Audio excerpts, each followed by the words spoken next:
Good morning. I'm Azlan Adnan, founder of the Green Party of Malaysia.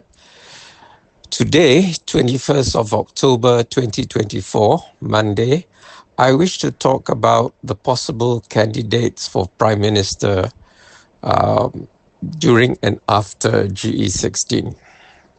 So, of course, the prime candidate is Anwar Ibrahim, who at 77, or by the time the election comes round, he'll probably be 78 or nearer 80.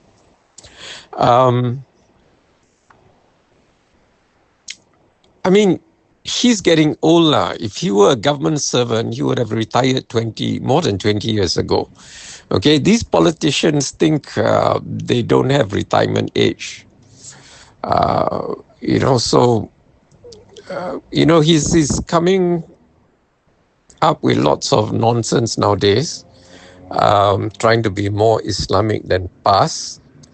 And it's backfired, this fiasco of bringing the Palestinian for treatment, giving 600 scholarships to Palestinian students. Rakyat Malaysia is angry, not just people like Siti Kasim and Zaid Ibrahim, but people are having trouble making ends meet.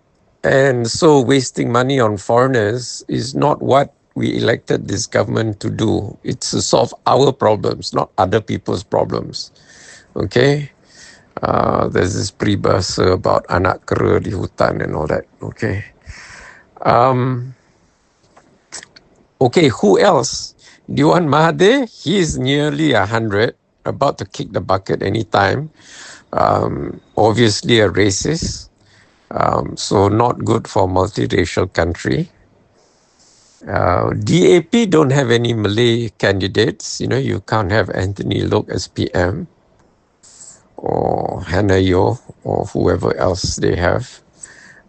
That's of PM material. PN, you have Muhyiddin, and then you have this Menteri Besar of Terengganu who's touted as PM material, but untested.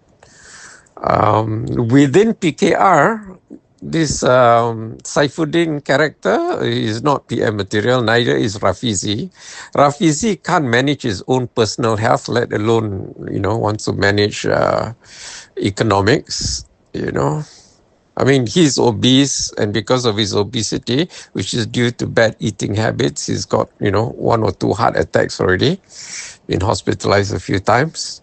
And he's not old, he's quite young, he should, get a grip, start eating right for a start. Control your obesity, and that will in turn control your CVD.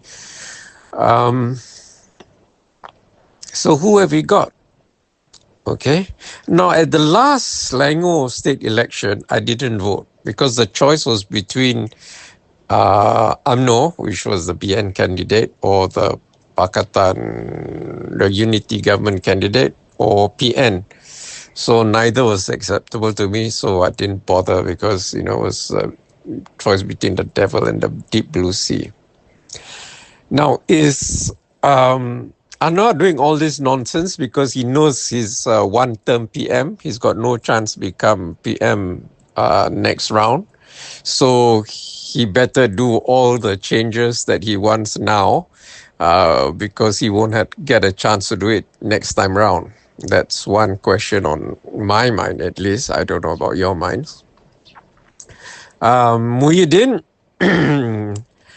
okay, for him, things don't look good lah. His missing son-in-law, he can't even get his son-in-law to come back to Malaysia, and I think he's got pending cases. Okay, Zahid, okay, his DNAA also apa cerita?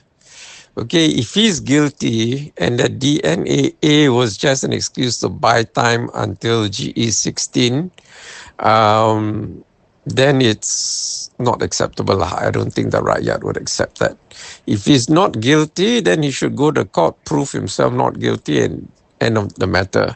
But why they're not taking that route is probably because he's guilty. If he's guilty, keeping him in office, it's a big can of worms. So we don't know what the truth is. We need to wait for it to unfold.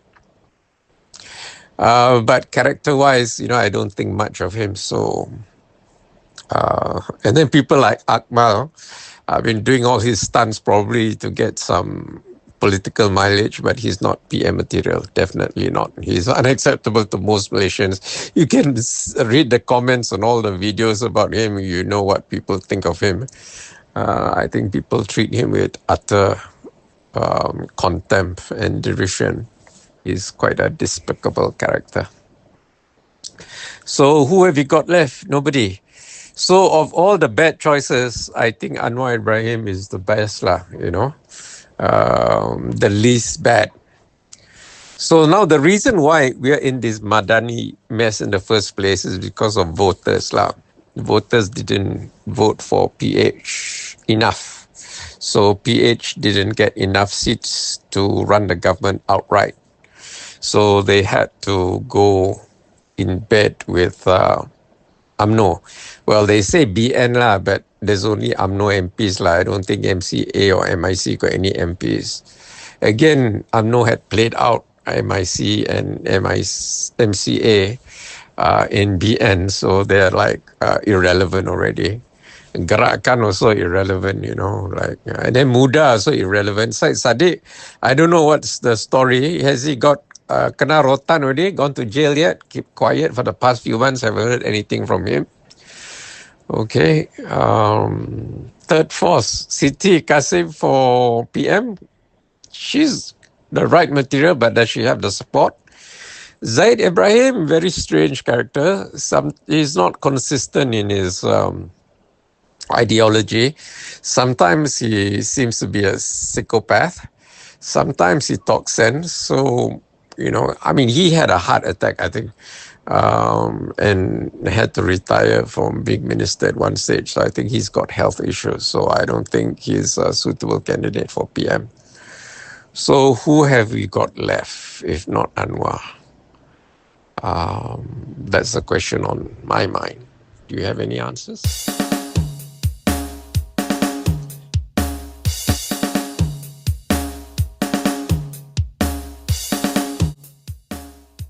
Let me know what you think in the comments. And you know what? If you're enjoying this video, please share it with your friends and on social media. I really appreciate your support and consider subscribing to the channel for more videos like this one. Thank you.